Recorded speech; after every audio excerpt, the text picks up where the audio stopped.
Samantala, pwede namang pasukin ng mga otoridad ang pampublikong sasakyan kaugnay ng ipinapatupad na checkpoint ng COMELEC at PNP. Nilinaw ito ni PNP spokesman Chief Superintendent Generoso Serbo upang maiwasan ang mga reklamo mula sa mga publiko at iba pang sektor. May report si Alvin Baltazar.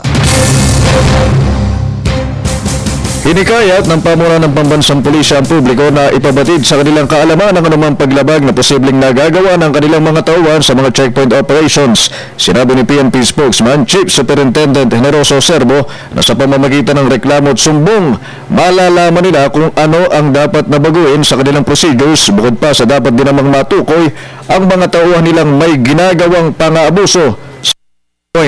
Ngunit binigyan din ni Serbo na iba ang panuntunang maaaring ipatupad sa pribado at pampublikong sasakyan.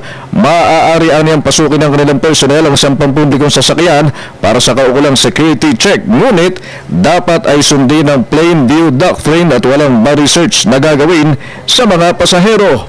Pag public vehicle yan, pwede namang pasukin yan ng lalot bus. Pwede pumasok sa loob yung police, pero the same procedure, visual check. Ganun din siguro, ganun din pag jeepney, ganun din pag tricycle.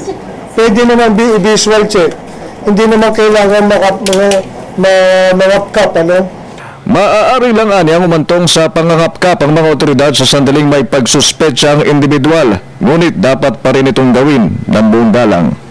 Unless mayroong reasonable suspicion on the part of the police officer na mangapkap. Mula nang ipatupad ang election ban nitong linggo, 16 na mga armas na ang natis sa mga checkpoint operations sa buong kapuluan na kung saan 11 ay short firearms at 5 ang high-powered. Pinakamarami ang nakumpiska sa National Capital Region na nasa 4, 3 sa Region 1, tig-2 sa Region 3. 4A at Region 6, habang tig-isa naman ang kumpiskadong mga baril sa Region 7, 9 at 11. Sa kabilang dako ay 14 ang kabuuang na arestong mga individual at 2 rito ay government official.